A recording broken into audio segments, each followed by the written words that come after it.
जय हिंद दोस्तों, स्वागत है आप सभी का एक बार फिर से लक्ष्य के पॉलिटी क्लासेस की सीरीज़ में। और इसके साथ ही आप लोगों ने अभी तक जो भी चीज़ों को पढ़ा है, मैं मानता हूं कि आप लोगों को बहुत अच्छे से याद हुआ होगा और चीज़ों को आपने समझा होगा, और इसके साथ ही आपके लिए वो एग्ज़ाम में बहुत ही ज़्यादा फ़ायदेमंद सिद्ध भी होंगे।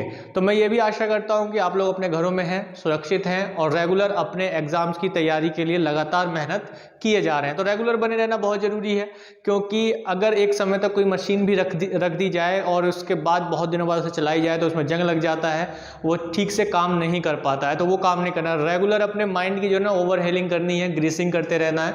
तो रेगुलर बने रहिए। तो अब इस ग्रीसिंग करने के लिए ही आज की जो पॉलिटी की क्लास है हमारी, वो क्वेश्चन आंसर की क्लास है। कि अभी तक जो भी हमने इतना लंबा जो चैप्टर पढ़ा, उस चैप्टर में आज हम क्वेश्चन आंसर्स को लेंगे उस चैप्टर से रिलेटेड। और ये क्वेश्चन आंसर्स हम एक ही क्लास में खत्म नहीं करेंगे, ये लगभग आज की क्लास और अगली एक और क्लास हम लेंगे, क्योंकि ये काफ़ी बड़ा चैप्टर था और इससे क्वेश्चंस अलग अलग तरीके से बनने की संभावना है और अलग अलग क्वेश्चंस इससे क्रिएट हो गए। दो क्लासेस में हम इसे क्वेश्चन आंसर्स को कवर करेंगे।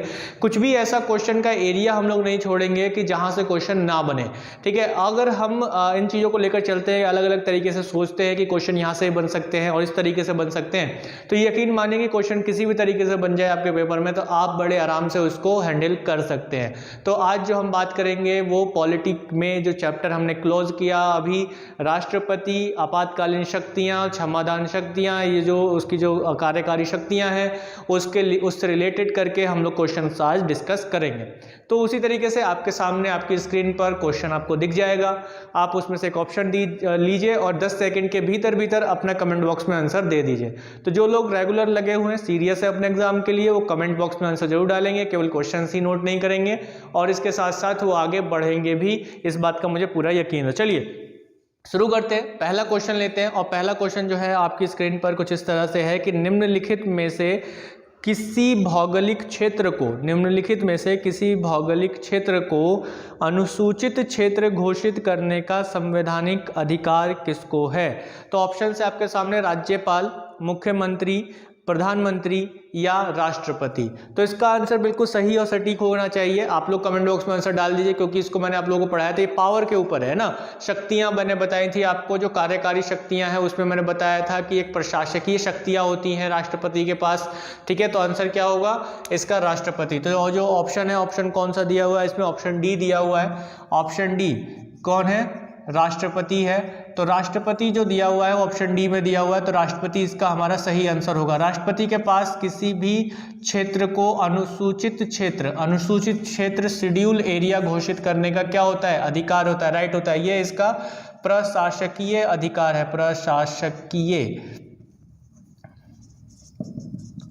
प्रशासकीय राइट है, अधिकार है, ठीक है। जिसमें हमने कार्यकारी या कार्यपालिका या कहा जा सकता है कि जो अधिकार हमने देखे थे उन अधिकारों में से एक है। अनुसूचित क्षेत्रों के विषय में किस में बताया गया, किस अनुच्छेद में बताया गया या अनुसूची में बताया गया है? तो हम बात करते हैं अनुसूची, जो संविधान की अनुसूची 6 है और अनुसूची 5 है। माफ कीजिएगा, जो अनुसूची 5 है उसमें बताया गया है। और मैंने इसमें आपको लोगों को बताया था कि अनुच्छेद 244 आर्टिकल 44 इससे जुड़ा हुआ है। अनुच्छेद 244 का संबंध किससे है? अनुसूचित क्षेत्रों से है। कि राष्ट्रपति को लगता है कि यह क्षेत्र अनुसूचित घोषित होना चाहिए। उसका उद्देश्य क्या हो सकता है? कि वहाँ पे शांति व्यवस्था को स्थापित करना हो, या फिर जो जनजातीय हैं, वहाँ पे जो जनजातीय लोग हैं उनको कुछ सुविधाएं प्रदान करना हो, उनको विकास के कार्यों में लगाना हो, विकास का प्रावधान करना हो। तो अनुसूची 5 में उन क्षेत्रों को लाया गया है। ये किसी राज्य में भी हो सकते हैं, राज्य का एक छोटा एरिया हो सकता है, आदिवासी क्षेत्र हो सकता है, जैसे नक्सल एरियाज हैं, जो नक्सलवाद वाले क्षेत्र हैं या उग्रवाद वाले क्षेत्र हैं, वहाँ पर शांति व्यवस्था को स्थापित करने के लिए उन्हें अनुसूचित क्षेत्र घोषित किया जा सकता है।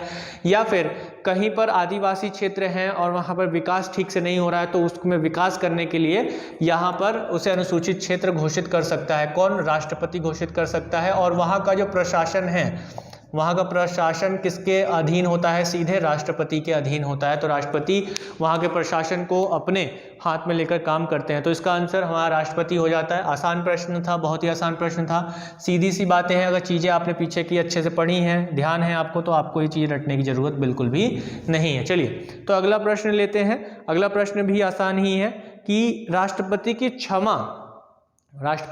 क्षमा आदि की जो शक्ति है राष्ट्रपति की क्षमा आदि की शक्ति एक, ठीक है, राष्ट्रपति की क्षमा आदि की शक्ति एक विधायी शक्ति है, न्यायिक शक्ति है, कार्यपालिका शक्ति है, या इनमें से कोई नहीं? तो जल्दी से कमेंट बॉक्स में आंसर दीजिए आप लोग, अपना कमेंट में आंसर दे दीजिए जल्दी से। क्या आंसर होगा इसका? इसका आंसर जल्दी से दीजिए। आंसर क्या होगा इसका? बी, ऑप्शन बी होगा। ऑप्शन बी में क्या दिया हुआ है? न्यायिक शक्ति है। कैसी शक्ति है?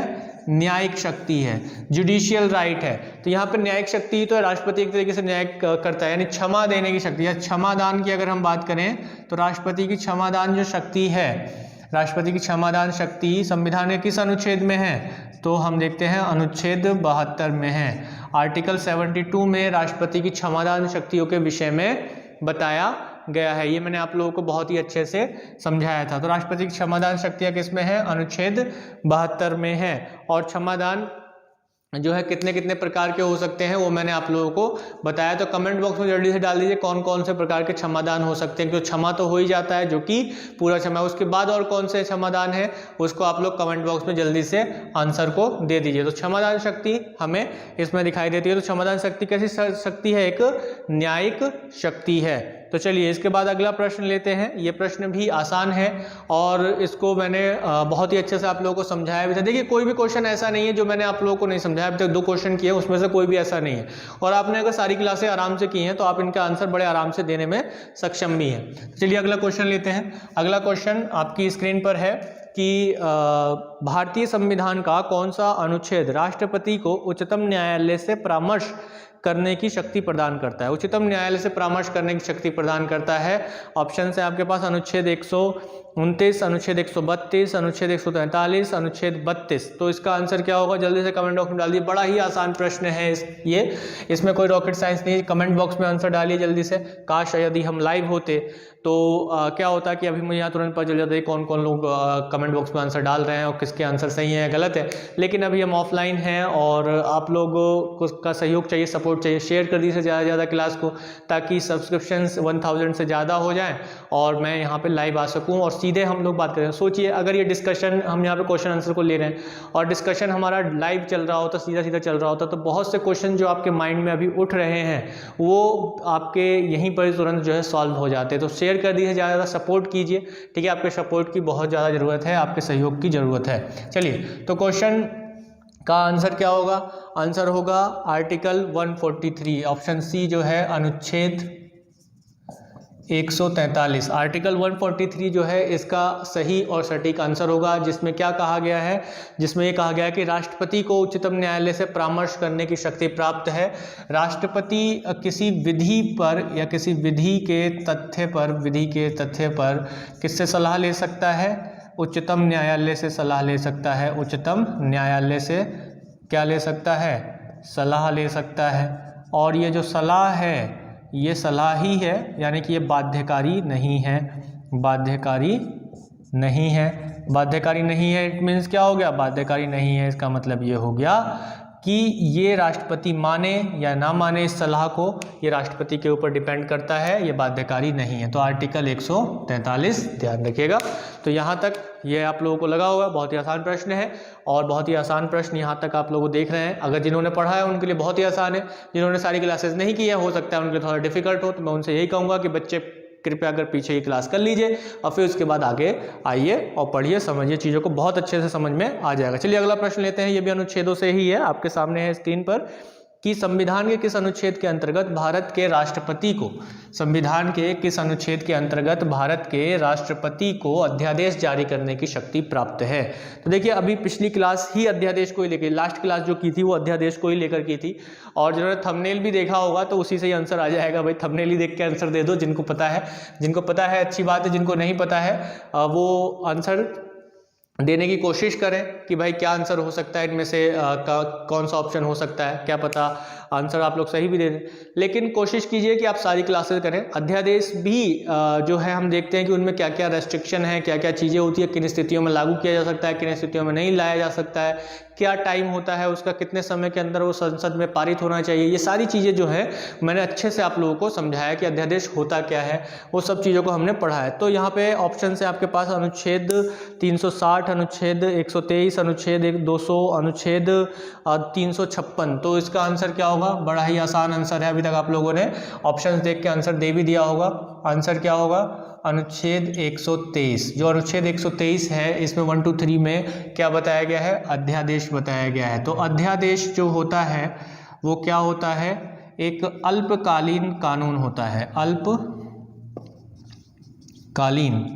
अल्पकालीन कानून होता है, एक लॉ होता है, अल्पकालीन लॉ होता है, जिसका प्रभाव और एवं जिसके प्रभाव एवं शक्तियाँ जो हैं, प्रभाव एवं शक्तियाँ बिल्कुल कैसे काम करती हैं? प्रभाव एवं शक्तियाँ ये दोनों बिल्कुल संसद द्वारा पारित, संसद से पारित जो कानून है, जो लॉ है, उसके समान ही काम करता है। तो ये अल्पकाल के लिए होता है। अल्पकाल कितना होता है? ये 6 माह के लिए होता है।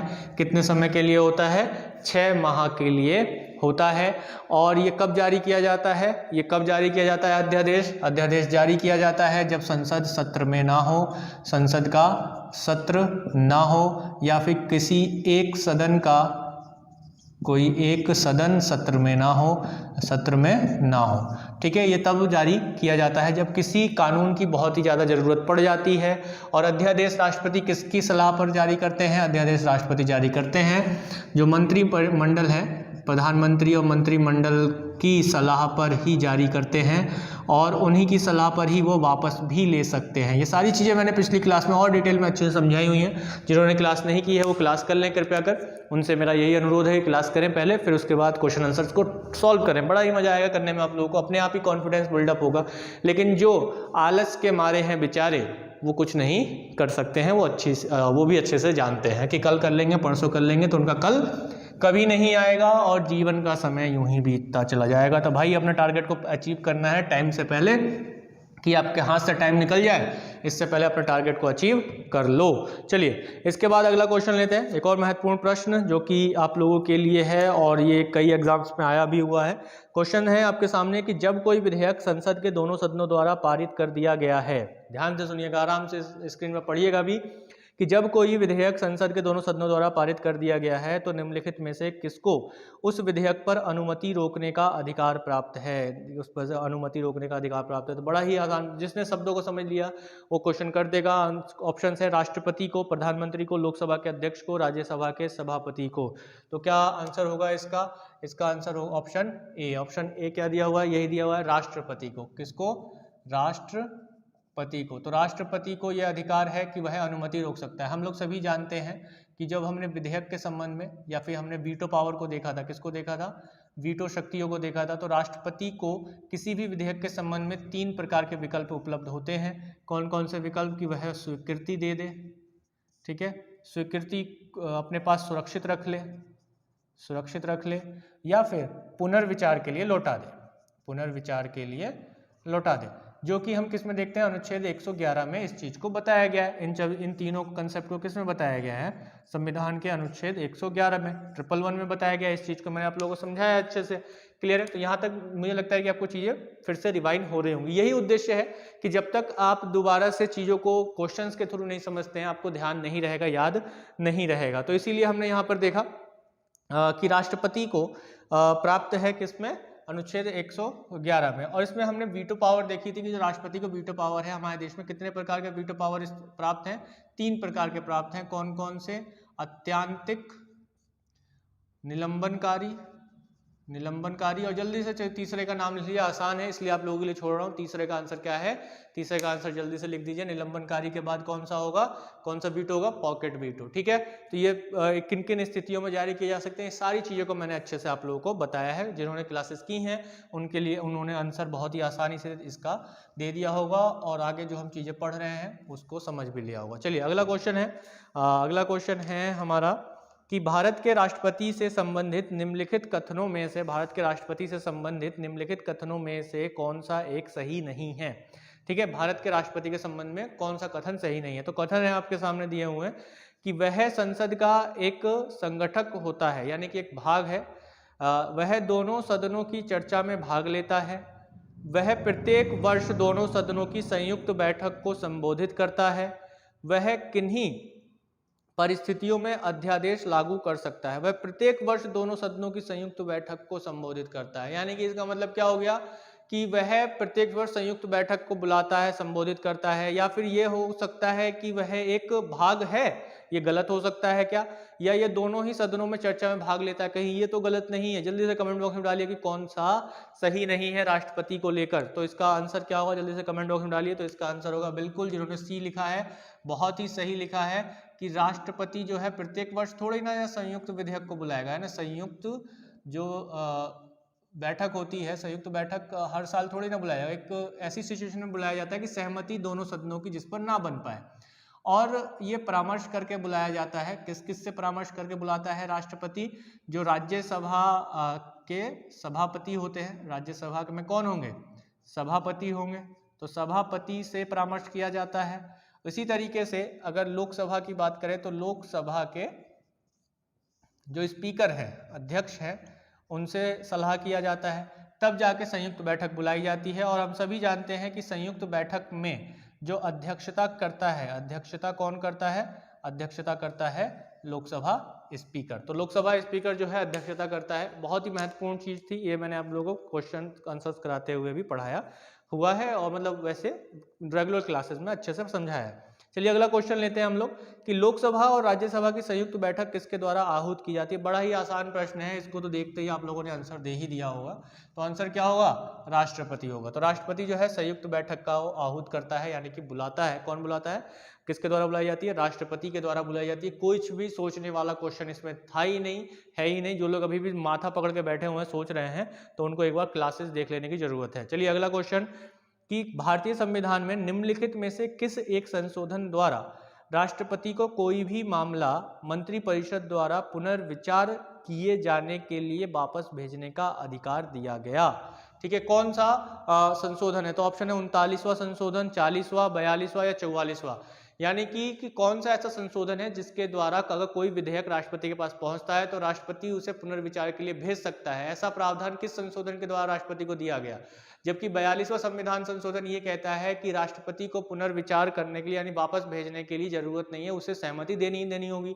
तो सीधी सी बात है, इसका आंसर आराम से लग सकता है कि हम जानते हैं 42वें संविधान संशोधन को कई बार पलटा गया, और किस संशोधन में पलटा गया, 44वें संशोधन में पलटा गया। तो इसका आंसर क्या होगा हमारा, 44वां संविधान संशोधन, संविधान संशोधन कब हुआ, ये 1978 में। मोरारजी देसाई की सरकार है, मोरारजी देसाई की सरकार है या नहीं है, जनता पार्टी की सरकार बनी हुई है, 1977 में चुनाव होकर बना था। ठीक है, तो ये क्वेश्चन बड़ा ही आसान प्रश्न था आप लोगों के लिए। ये अगला प्रश्न लेते हैं। अगला प्रश्न है कि भारतीय संविधान में समस्त कार्यपालिका शक्ति निहित है, किसमें निहित है, भारतीय संविधान में समस्त कार्यपालिका शक्ति किसमें निहित है। ऑप्शंस आपके सामने हैं, जल्दी से ऑप्शन देखिए कि प्रधानमंत्री में, मंत्रिपरिषद में, राष्ट्रपति में या फिर संसद में। तो किसका आंसर होगा इसका, जल्दी से कमेंट बॉक्स में डालिए। आंसर होगा इसका सी, राष्ट्रपति में।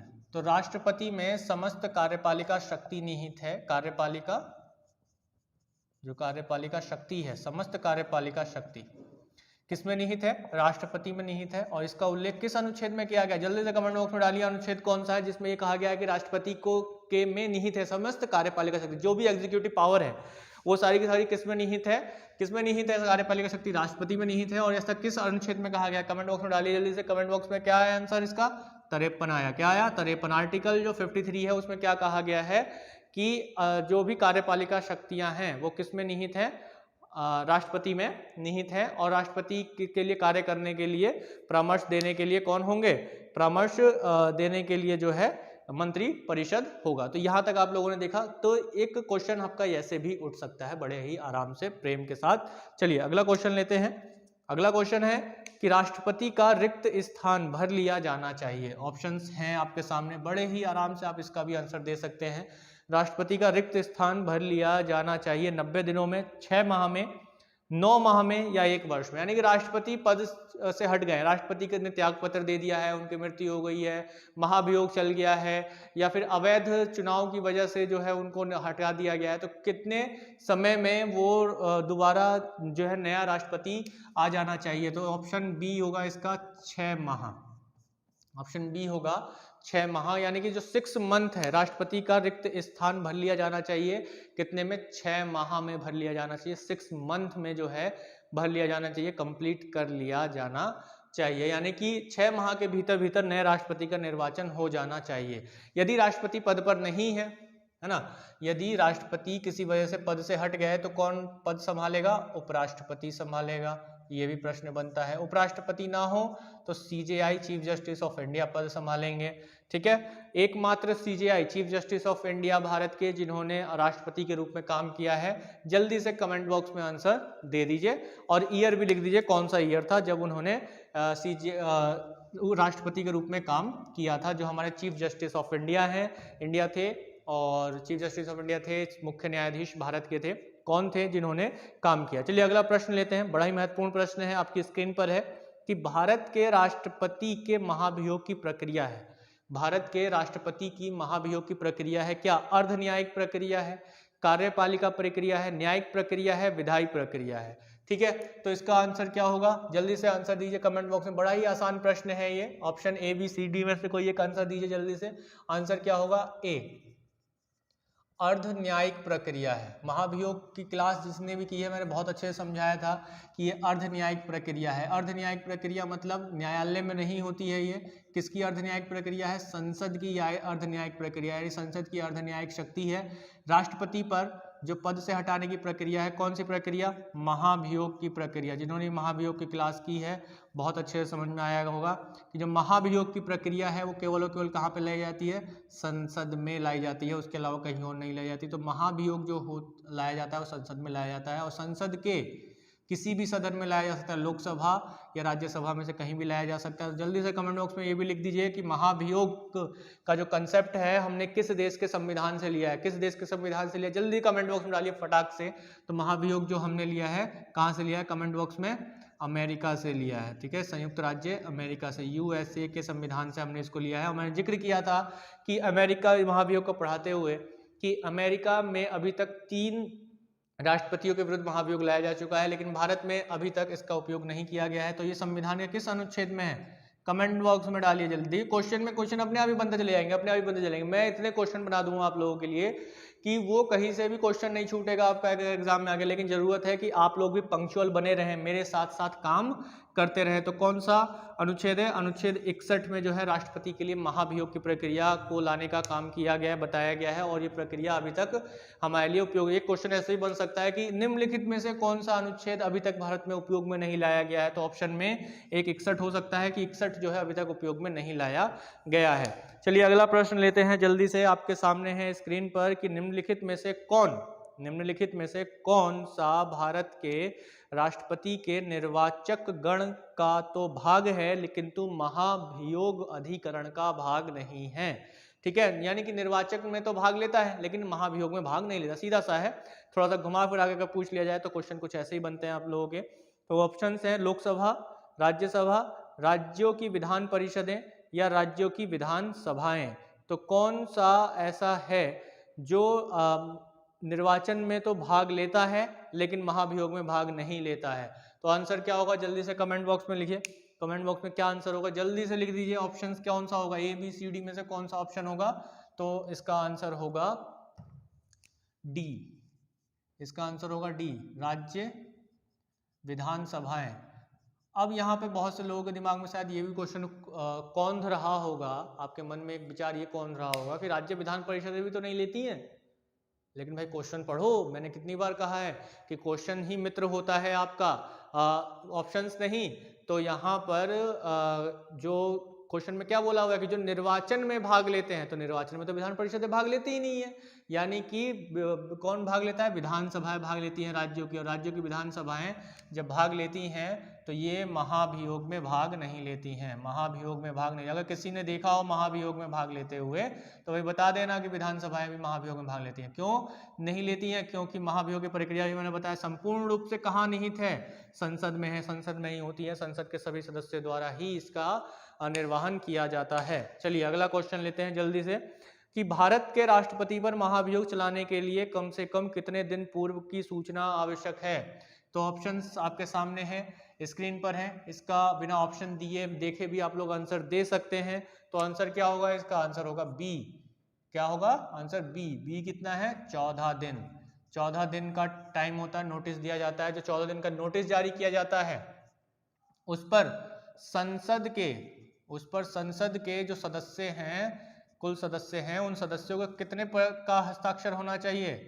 कितने का हस्ताक्षर होना चाहिए? 1/4 का हस्ताक्षर होना चाहिए। कितने का होना चाहिए? 1/4 सदस्यों का हस्ताक्षर उस पर होना ही चाहिए। क्लियर है? तो इस चीज को ध्यान रखिए। और संसद के किसी भी सदन में महाभियोग लाया जा सकता है। चलिए अगला क्वेश्चन है आपके सामने, आपकी स्क्रीन पर। कोई रॉकेट साइंस नहीं है ये भी, कि महाभियोग जो है वो किस अनुच्छेद में है। देखिए अभी अभी बताया, क्वेश्चन भी आ गया है सेम वैसा ही।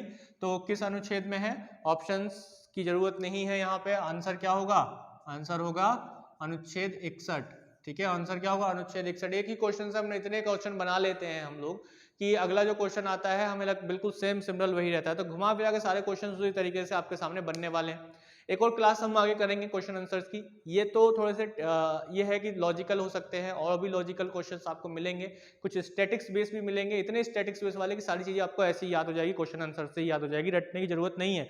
तो घबराइए मत, क्लासेस पूरी कीजिए। एक बार जब जिस दिन हम क्वेश्चन आंसर की क्लास करें उस दिन या उससे पहले आप लोग क्या कीजिए कि एक बार रिवीजन कर लीजिए। रिवीजन करने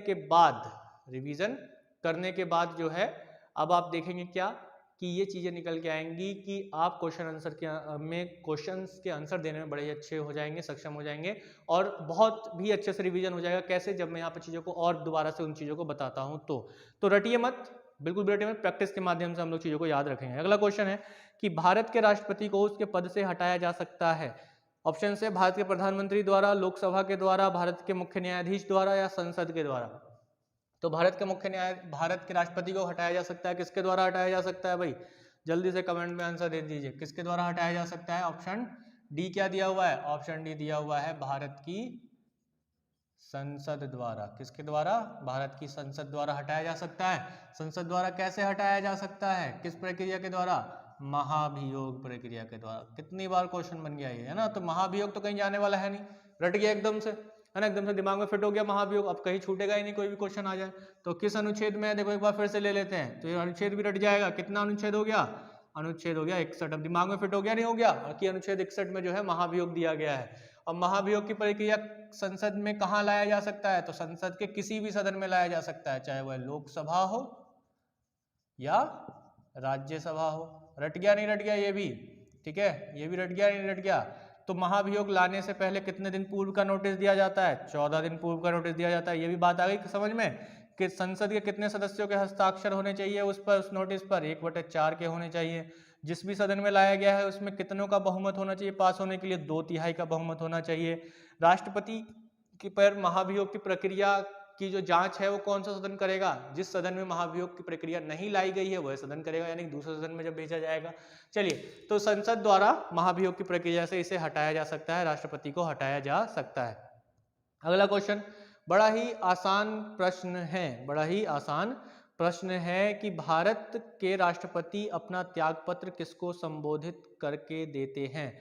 तो भारत के राष्ट्रपति अपना त्यागपत्र किसको संबोधित करके देते हैं? ऑप्शंस आपके सामने हैं, ABCD में से जल्दी से कमेंट में डालिए कि कौन सा आंसर होगा।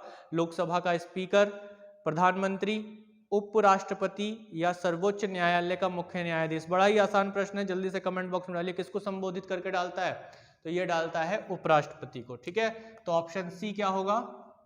उपराष्ट्रपति। उपराष्ट्रपति जो है वो उसको संबोधित करता है या उसको जो है ये देता है, उसको क्या देता है? अपना त्यागपत्र देता है। त्यागपत्र किसको देता है? त्यागपत्र देता है उपराष्ट्रपति को। उपराष्ट्रपति को त्यागपत्र ये सौंपता है कौन? कौन सौंपता है? राष्ट्रपति सौंपता है। राष्ट्रपति अपना त्यागपत्र किसे सौंपता है? उपराष्ट्रपति को सौंपता है। समझ गए? क्लियर है? और अगर यहाँ पे क्वेश्चन बन जाए कि उपराष्ट्रपति अपना त्यागपत्र किसे सौंपता है, तो वह राष्ट्रपति को सौंपता है। इतना लंबा रास्ता लेने की क्या जरूरत है, यहीं से ले लेते हैं ना, छोटा पड़ेगा। चलिए अगला क्वेश्चन लेते हैं। आसान प्रश्न है, कोई रॉकेट साइंस नहीं है इसमें भी, आप आराम से कर सकते हैं। कि निम्नलिखित में से कौन भारत के राष्ट्रपति के निर्वाचन हेतु निर्वाचक गण में सम्मिलित नहीं है? बड़ा ही आसान प्रश्न है। ऑप्शंस आपके सामने हैं। लोकसभा के निर्वाचित सदस्य, राज्यसभा के निर्वाचित सदस्य, राज्यों की विधान सभाओं के निर्वाचित सदस्य, राज्यों की विधान परिषदों के निर्वाचित सदस्य। तो क्या आंसर होगा इसका? जल्दी से कमेंट बॉक्स में डालिए। तो इसका आंसर क्या होगा? आंसर होगा डी। जो आंसर डी है, आंसर डी में क्या बोला गया है कि राज्यों की विधान परिषदें बोला गया, यानी बोला गया विधान परिषदों के निर्वाचित सदस्य। तो सीधी सी बात, निर्वाचित हो या मनोनीत, तो जो विधान परिषदें हैं, कहाँ विधान जो परिषदें हैं, ये विधान परिषदें भाग लेती ही नहीं है किसमें? राष्ट्रपति के निर्वाचन में। क्लियर है? तो राष्ट्रपति के निर्वाचन में भाग नहीं लेती हैं। तो राष्ट्रपति के निर्वाचन की जो प्रक्रिया है ना, राष्ट्रपति के निर्वाचन की प्रक्रिया किस देश से लिया गया है? जल्दी से कमेंट बॉक्स में डाल दीजिए, आंसर डाल दीजिए जल्दी से कमेंट बॉक्स में। अगले जो क्लास होगी तो उसमें पूरा निर्वाचन प्रक्रिया का एक एक सेक्शन पूछूंगा मैं, तो अच्छे से पढ़ लेना, याद कर लेना, ठीक है। तो अगली जो क्लास होगी उसमें जो क्वेश्चन आंसर्स लेंगे निर्वाचन प्रक्रिया से भी लेंगे, बहुत अच्छे से लेंगे। तो कहाँ से लिया, किस देश से लिया गया है? आयरलैंड से लिया गया। कहाँ से लिया गया है?